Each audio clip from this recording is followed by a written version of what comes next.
Altı tabağımızda bastırmasının karışık şartlar çekiyoruz.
Yedi topla bölündük. Bugün bizim sabahımızda bayramımızda.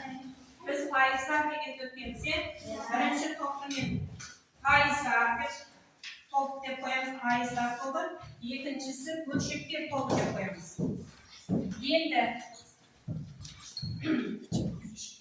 Endi qanday topshirma berildi? Qanday topshirma berdik biz? 9-sınıfına. 9-sınıfına.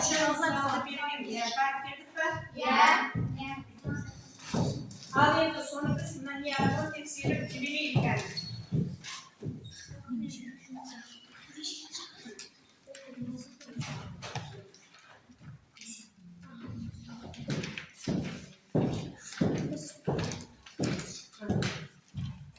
Al endi hozir ana so'roqlarga javob berib o'tiramiz. Qaraymiz qani.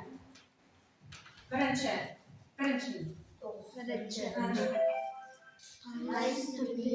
Qani kim javob beradi? O'qishga aytib. Bir metrda qanday bo'limi quraydi? 100. 101. Bir foizi quraydi 101. Yedinchi so'roq. Faiz turli 1 santimetr 1 metr. Qani, Faiz turli 1 santimetr 1 metrga qanday bo'limi quraydi? Bir foizi.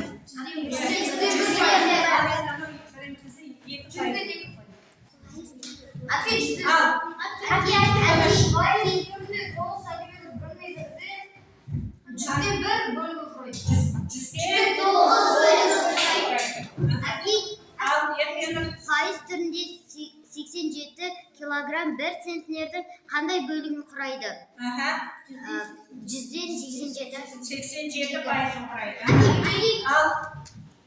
Bölüşük turli 190 minut 1 soatda qanday bo'limi quraydi? Ya bir saatte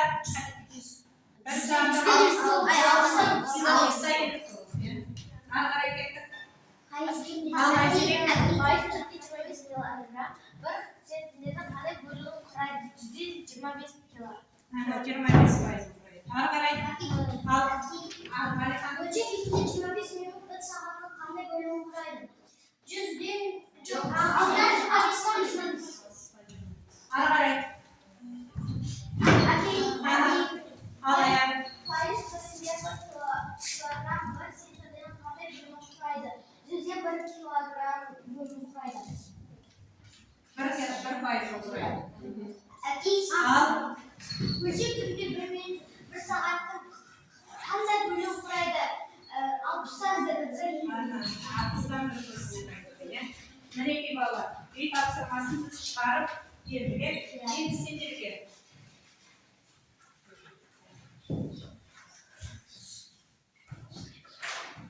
Yeter. Енді сендерге мына екі топқа қай тапсырманы дұрыс орындап отырып мына сақа арқылы деп жылжытып отырасыңдар. Енді бүгінгі сабағымыздың тақырыбы пайыздар. Енді қарай. Бірінші тапсырмаға қараймыз. Бірінші тапсырмаға қараймыз.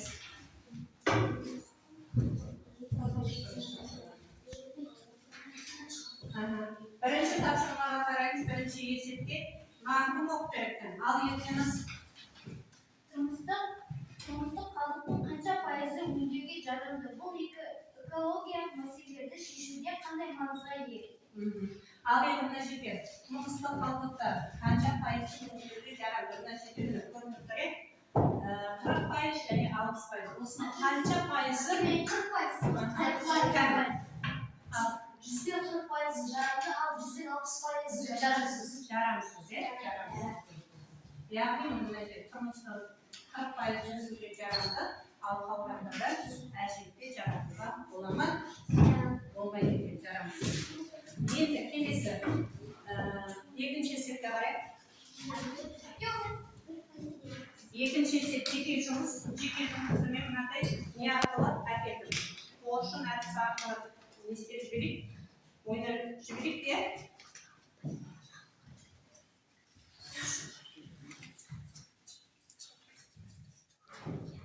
Мына жерде осы есепке байланысты жеке жұмыс екі топтан бір оқушыдан шықсын. Екі топтан. Кім шығады? Екі топтан бір оқушыдан. Алиман шығады. Мына топтан. Мына топтан не шығады? Ал ертең.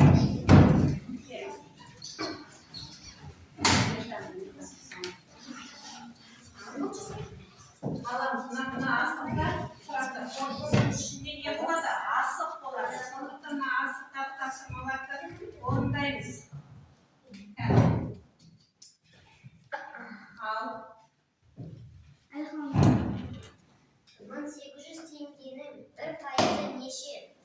9 килограммның 1% неше? 1800 теңгенің 1%-ы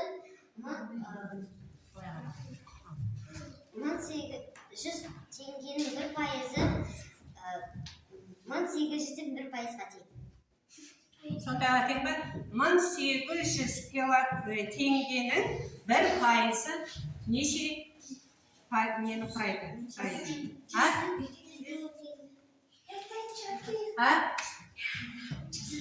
Кім айтады екен? Ал, айтшы. 18% құрайды. 9 килограмм 1%-дің 900-ден 1%-ін құрайды. 900-ден 1%-ін құрайды ма? Яғни бұны қазір біз жазайық. Жазамыз дәптерге. Бүгінгі күн қаншасы? Ақпанның қаншасы?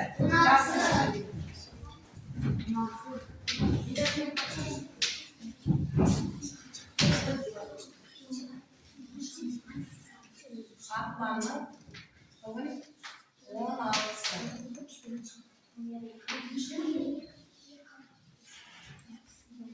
Санат жұмысы. Нөмірі қанша дедік? 2. Маған кім жазып береді осыны? Жаңа айтқан есебімізді кім жазып береді? Жаңелді.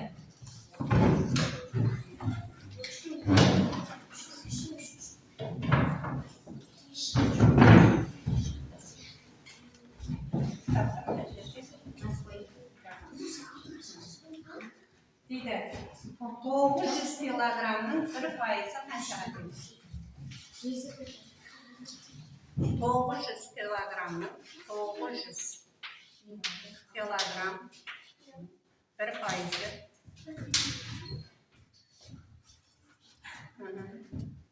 900 килограмның 1%-ы қаншаға тең деп тұрсақ?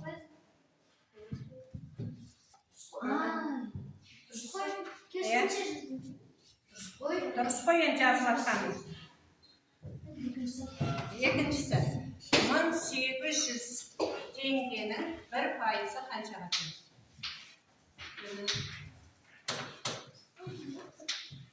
18%-ға тең. Міне, осылай жазып. Енді келесі, үшінші есепке қарайық. Мына жерде екінші есепте енді былай дейді.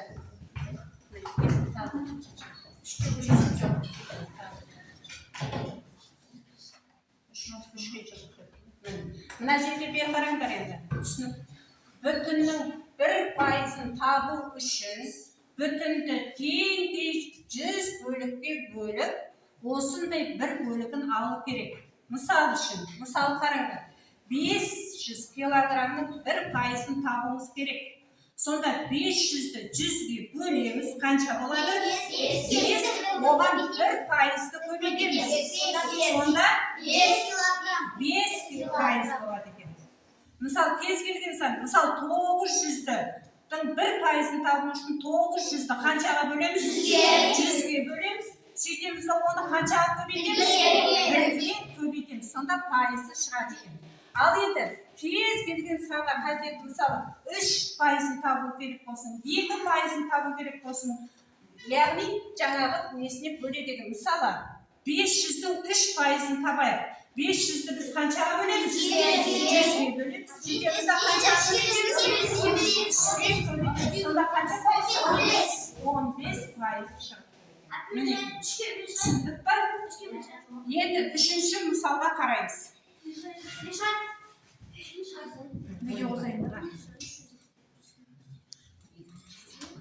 Енді мына не арқылы қараңыз. Екі қатардан жаңағы кім қалай тапсырманы орындағанын қозғап қойып отырамыз. Ал 29.000 теңгенің 5%-ын табамыз. 290.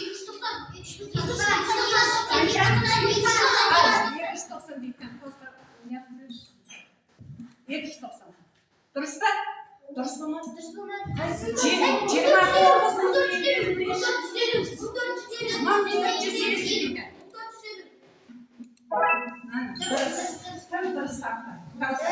енді келесі 360.000 метрдің 5%. Яғни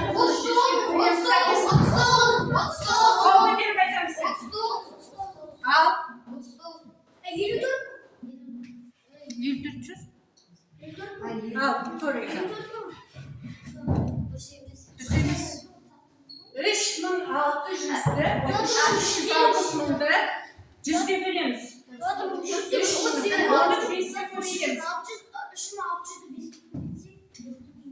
Kaça buldu?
Қаншаға тең? Бөлейік. Сонда қанша болды? 2900-ді 5-ге Qancha ko'paytamiz?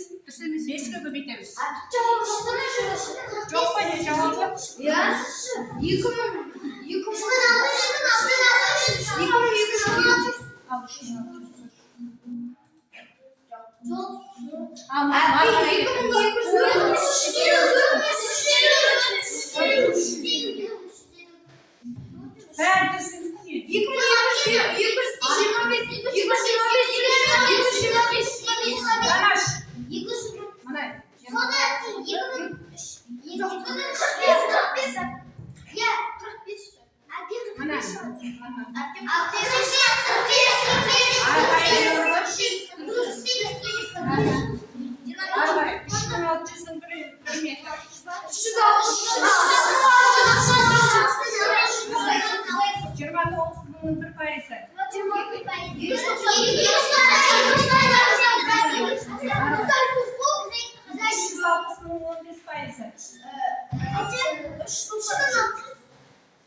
Yani buna altı pay oldu. Yedi hareket. Yedi. Dördüncü yesip. Dördüncü yesip yaparak. Dördüncü yesip yaparak. Altındaymış çünkü yesipte çıkaramaz.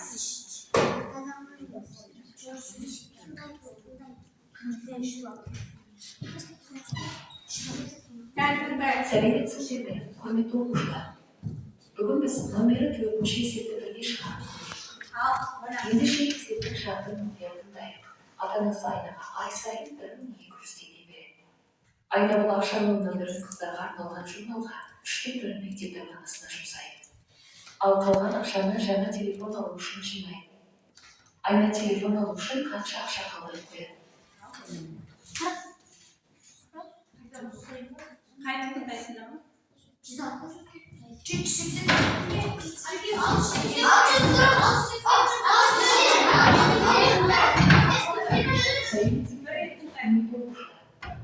Бүгін біз номері 4-ші есепті шығардық. Ендеше есептік шартының ұятындайық. Ата-анасы айнаға ай сайын 1200 теңге береді. Айна бұл ақшаның нөмірін қыздарға арналған журналға 3-4 мектеп дәмханасына жұмсайды. Ал қалған ақшаны жаңа телефон алу үшін жинайды.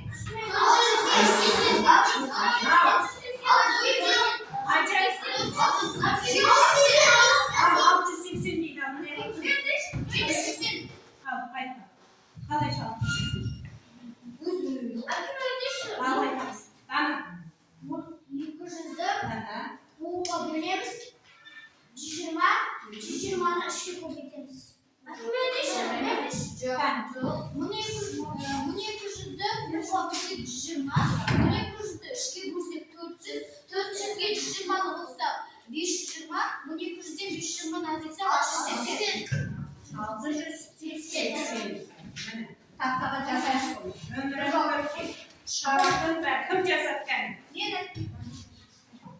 Yerken aslında cesatken.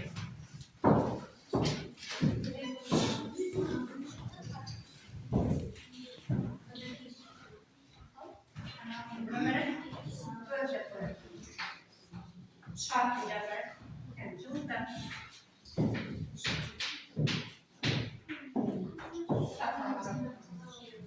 Ben bozulup yazmayacağım.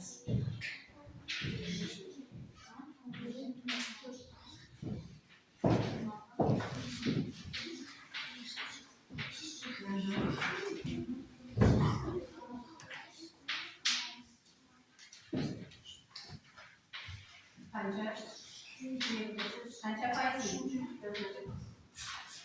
Ne? Ne? Evet, bu işe Jarabı yapılmaydı.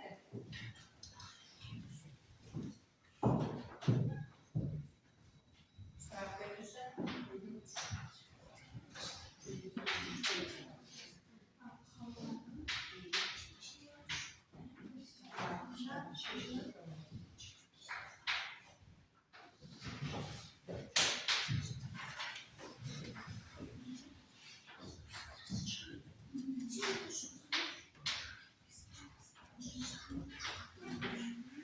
Örnek türünde yazamız var, çok ciddi yazamız var.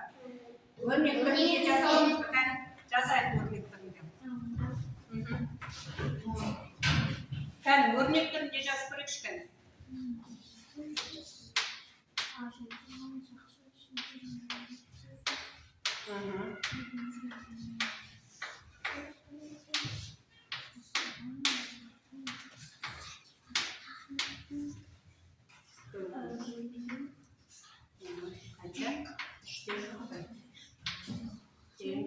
Aslında tengede.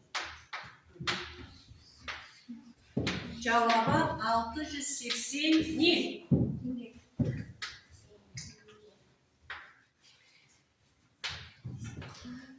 Tenge.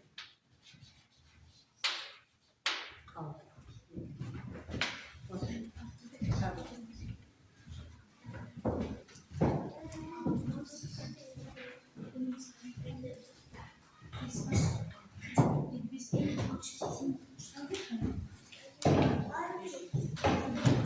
Енді 5-ші тапсырманы мына жазып алайық. 5-ші тапсырмаға келдік. 5-ші тапсырманы мен топпен жұмыс жасайын деп отырмын. Топпен жұмыс. Жаңа қатар есепті жақсы шығатамыз. Күншік тобы. Тағы келесінші тапсырмаға деп қойдық қой. 7-ші тапсырманы 7 сұраққа жауап бердік. Енді 5-ші топпен жұмыс. Айқайламаймыз, шоңдамаймыз, жай ғана жоқтаймыз.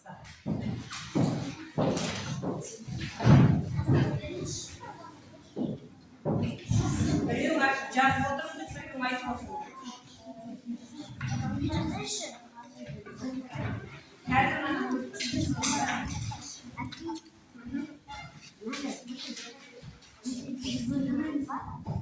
өлшеп түрінде жазасыз.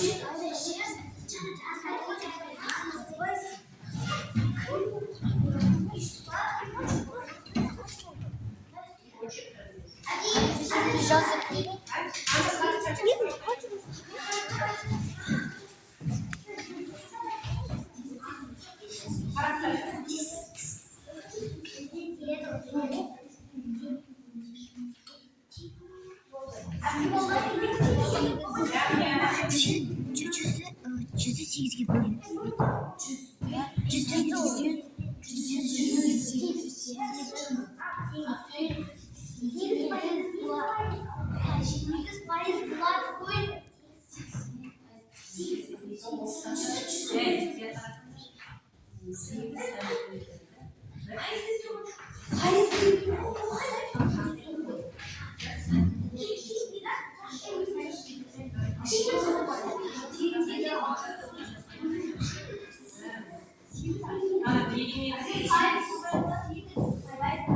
Şimdi faiz türünde yazarız. Faiz türünde. Tek tane faiz türünde yazarız. Şimdi faiz türünde yazarız. Cüz'i bölelim de sonunda faiz değil.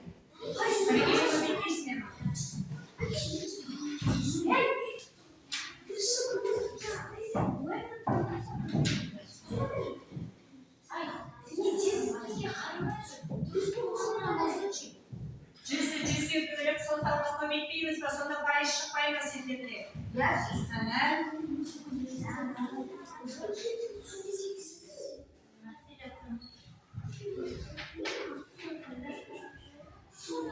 Bilgi takdir. Daha sevgili değil. Böyle değil.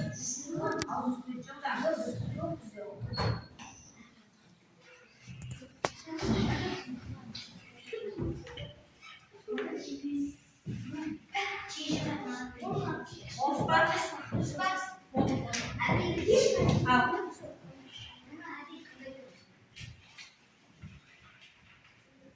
Ölçüp turuncu. Ölçüp turuncu icaz edelim. Sen sana mı yapayım? Ne yazsanlar ne olsun? Sen canım. Al şöyle.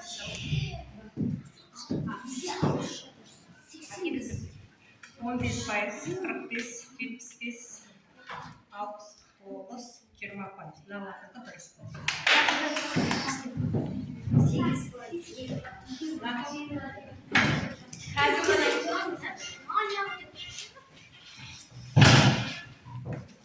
Yani buna tutar. Buna tutacağım. 8 santimetr'ın 8 santimetr'ın men qarang senderde 8 santimetr. Bir decimetr'dan qanday bölügün quraydi? Bölügü 45. Ondan 8 dedi. Son hozir qanday misollar ayt.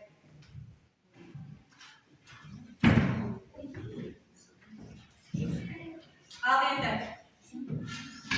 Buni taxtaga yozib qo'yib ölçüp koyalım.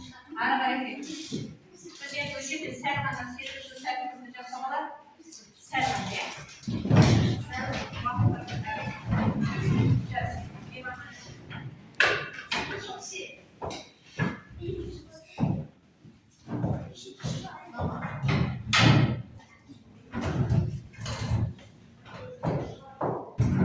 Altmıştırız.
Kelesi tapsırma, 6. tapsırma eti cırt ben cımsa, göreyim.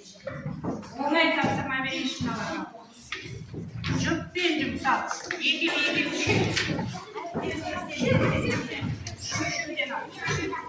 Al. Para.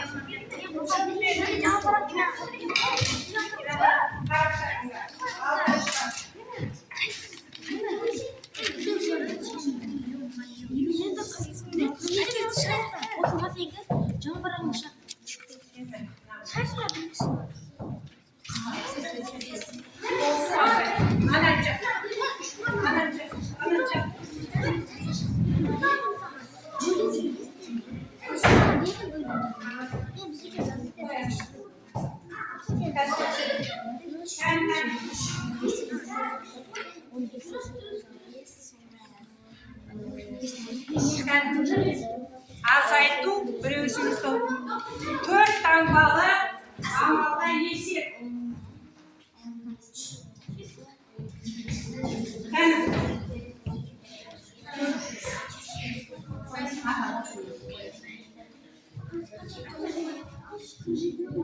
Kaçı?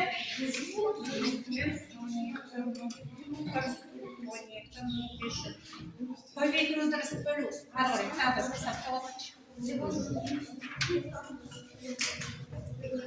663 6 milyon 635 495 Azaytuvchi bo'ldi. Sana şundan tunda. 216 Sana şamil. 716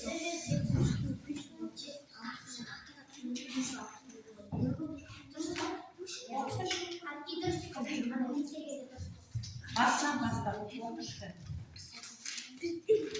100 milyon 585 man 877 azaytan ve konuşan.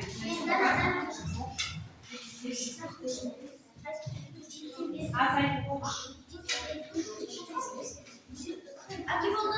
Doktor. 100 milyon.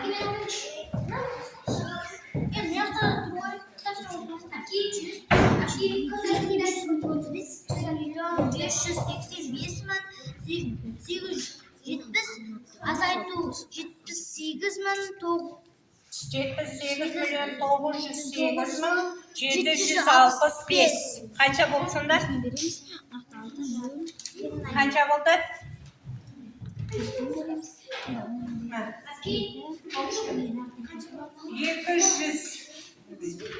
221 milyon 677 bin 105 oldu.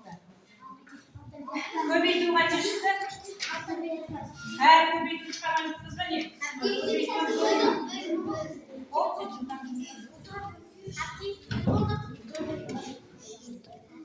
Ne kadar kadar?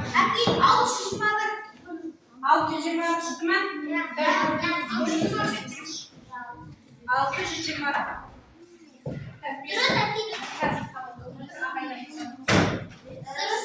Dörster. Yeni istasyonma gidiyor.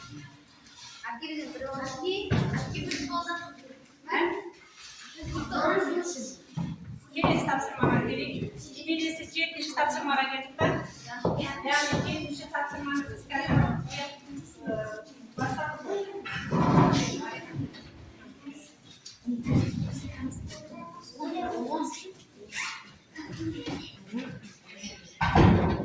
Yani onu biz şamra oynayın. Kim kalay cevap verecek? İki toptan yani necesi aslında lisede bir son boyunca al. Buna bir toplayın oturak. Karınca darma olacak. 70'si taktağa yazıp oturamız. Жазыңызды. Алай. Тауары бір қорап шай, ал ескі бағасы 500 теңге 5%-ға жеңілдік, жаңа бағасы қанша теңге? 5% жеңілдік біреуін табамыз, 5% жеңілдікпен одан кейін жаңа бағасын шығарамыз. 25 теңге. 25 теңге? Ал 25, ол 5% жеңілдігі 25. Енді жаңа бағасы 500-ден 25 табында?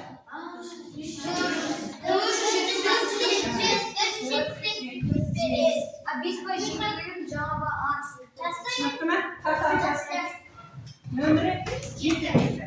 Келесі мына топтан кәні. Мына топтан шыға берейік. Тез.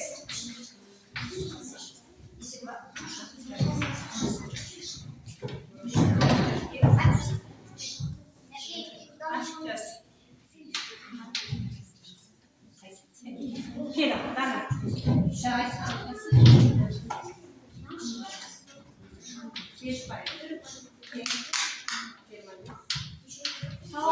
Екі бағасы 5 жеңілдік, жаңа бағасы шығын 1 литр 400 теңге.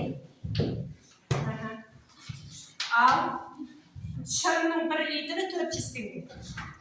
5% жеңілдікпен.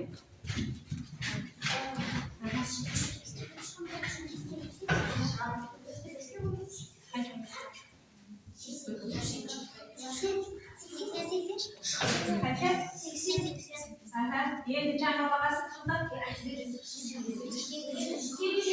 480 аламыз.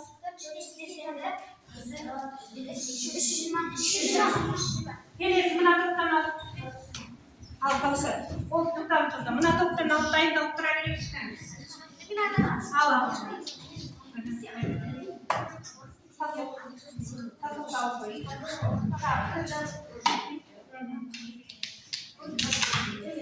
Aynen. Ескі бағасы 200 теңге, бес пайыз жеңілдік белгісі жаңа бағасы бұл жерде бізде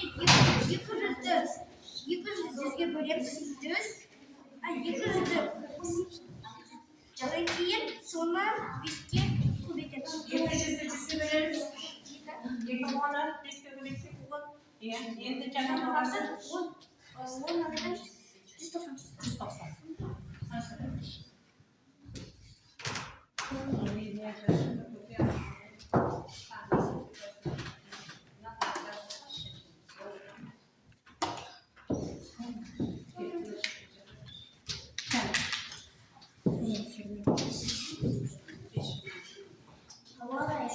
Ayran 1 litr, ескі бағасы 300 теңге, 5 жеңілдік жаңа бағасы 500'ді 100'ге böleriz. 500.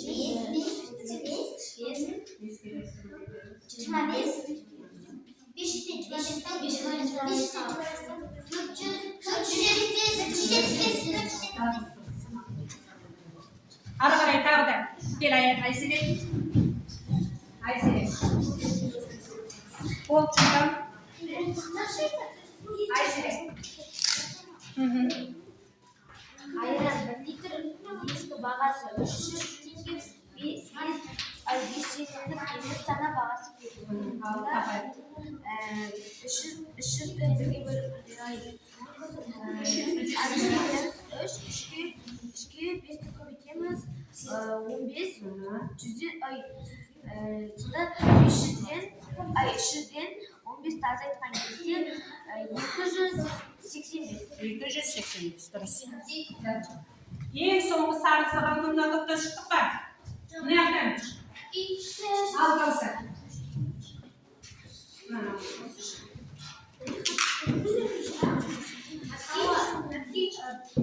Ескі бағасы 600 теңге, 5 пайыз жеңілдік жаңа бағасы 570.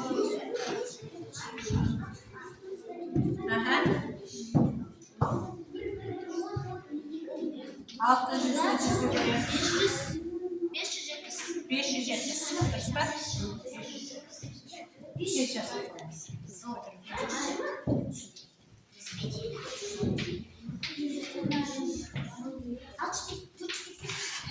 Енді болғандары ғана 8-ші есепке қарап отырыңдар, дайындап отырамыз. 600'ға шығарып жіберейік.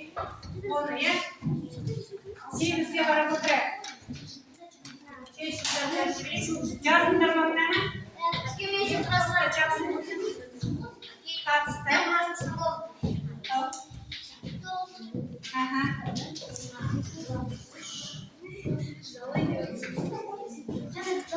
Ал енді, қара.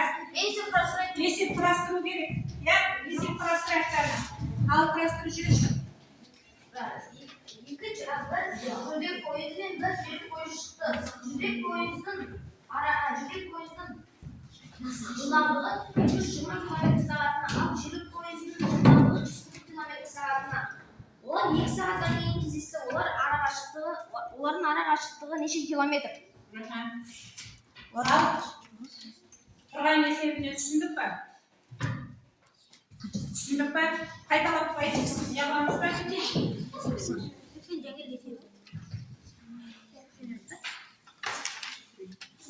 Кәні?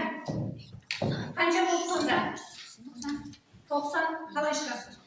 220-дан 140 тазайса, қоссақ 360-ты 360-ты үшке бөлсек 90. 2 сағат. 360'ды үшке бөлсек 90 ба? Жоқ. Жоқ. Вообще 2 бөлінсе 90. 120.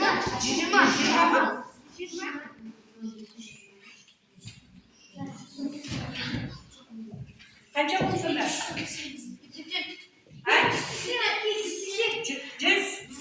180. Ал қалай шығартырам?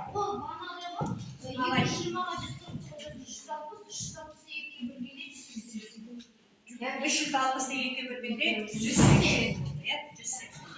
Ona oxşaşlar. Endi kelesi. Kelesini esepçiler alışveriş kelesini ve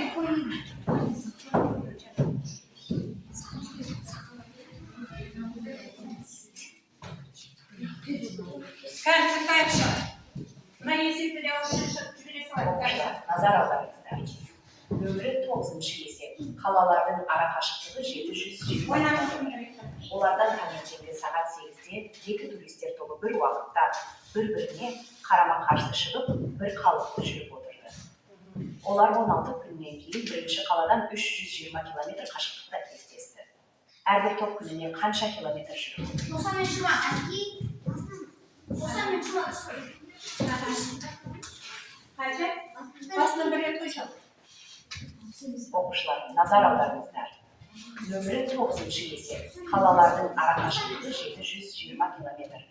Олардан таңертеңгі сағат 8-де екі туристер тобы бір уақытта бір-біріне қарама-қарсы шығып, бір қалыпты жүріп отырды. Олар 16 күннен кейін бірінші қаладан 320 километр қашықтықта кездесті. Әрбір топ күніне қанша километр жүріп отырды?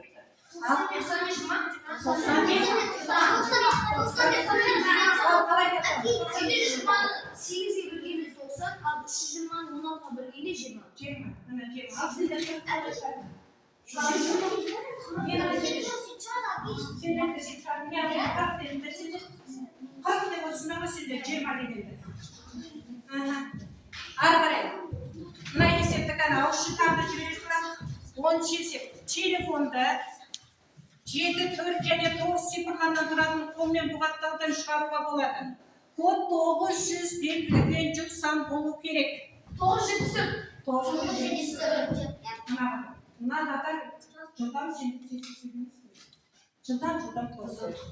Енді бүгінгі балалар, бүгінгі сабағымыз осымен аяқталды. Үйге 11-ші тапсырма. Қазір. Кері байтамыз.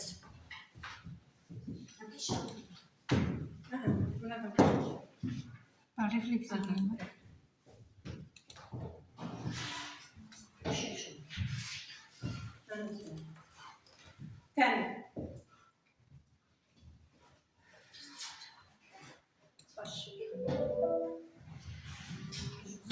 Ортасынан баш. Айналып.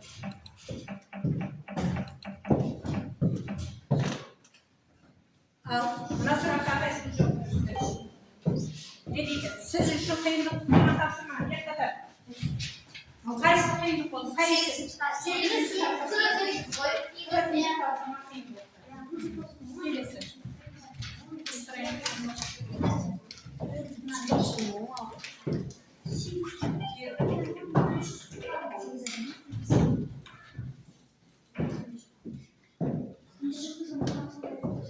Бүгінгі сабақтағы қандай өмірге қолданысыңыз? Пайыз дегенді, қандай Мысалға, өскенде қиын тестер тапсырғанда осылар келіп қалуы мүмкін, сол үшін болды. Сол үшін болды. Келесі.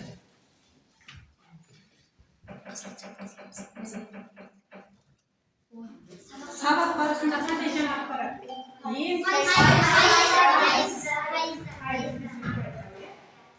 Келесі. Сіз үшін сабақтың ең қызық жері? 6-шы есепте 6-шы есепте тағы 7-шы есепте екен. Мінекей балалар, бүгінгі сабағымыз осымен аяқталды. Сабаққа өте жақсы дайындықпен мына топ. Қандай топ еді? Мен де пайызбен шығарып бердім. Жарқырай берді дегені. Алда жүріңдер. Ал енді мына сәл төмен. Жарқырыз, яғни 99-99%. Сәл ғана төмен түсіп қалген. Ары қарай өзіңізді шыңдай беруге. Бүгінгі сабаққа қатысқан мына топтан дарын, жаңгел